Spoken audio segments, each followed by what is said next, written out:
All সাবজেক্টের আরও একটি নতুন ভিডিওতে আপনাদের স্বাগত। আমরা তো অনেকেই পাখির বাসা দেখেছি, কিন্তু জানেন পাখিরা কিভাবে বাসা তৈরি করে? তাহলে চলুন দেখে নিয়ে যাক। উইভার বার্ড, এই পাখির বাসা দেখতে অনেকটা সুন্দর। এরা উঁচু গাছে বাসা বাঁধে। প্রথমে ছেলে পাখি বাসা বাঁধে, তারপরে মেয়ে পাখি এসে বাসা বানায়। এর বাসা যতটা দেখতে সুন্দর, এটি বানানো ততটাই কঠিন। এমনভাবে এরা বাসা বানায় যাতে এদের বাসায় জল না ঢুকে পড়ে। এই পাখি সাধারণত ভারতে বা তার আশেপাশে দেখা যায়।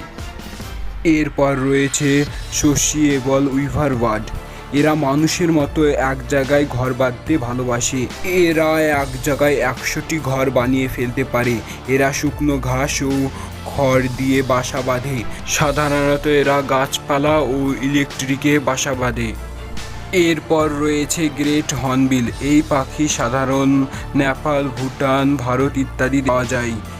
এই পাখির ঠোঁট দেখতে অনেকটা সুন্দর ও মজবুত। এরা বাসা বাঁধে শুকনো বড় গাছ। এরা তাদের ঠোঁট দিয়ে গাছকে ফুটো করে বাসা বাঁধে।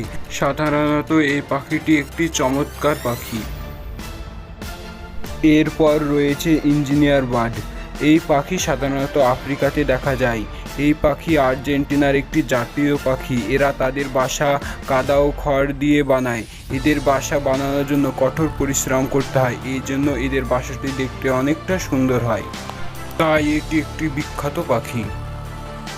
এরপর রয়েছে অ্যাডিবল নেস্ট সুইফটলেট। এটি এমন একটি পাখি যে তার নিজের বাসা নিজে খেয়ে নেয়। এই পাখি আন্দামান আইল্যান্ডে এরা তাদের বাসা বানায়। অন্ধকার গুহায় দেওয়ালে এই বাসা খুবই ছোট হয়। এরা তাদের মুখের লালা দিয়ে বাসা তৈরি করে, সেই জন্য এই পাখিটি একটি বিখ্যাত পাখি। এর ব্যবহার অনেক হয়, যেমন এই পাখির বাসা দিয়ে তৈরি হয় বিভিন্ন খাবার, সেই জন্য এর অবদান উল্লেখযোগ্য।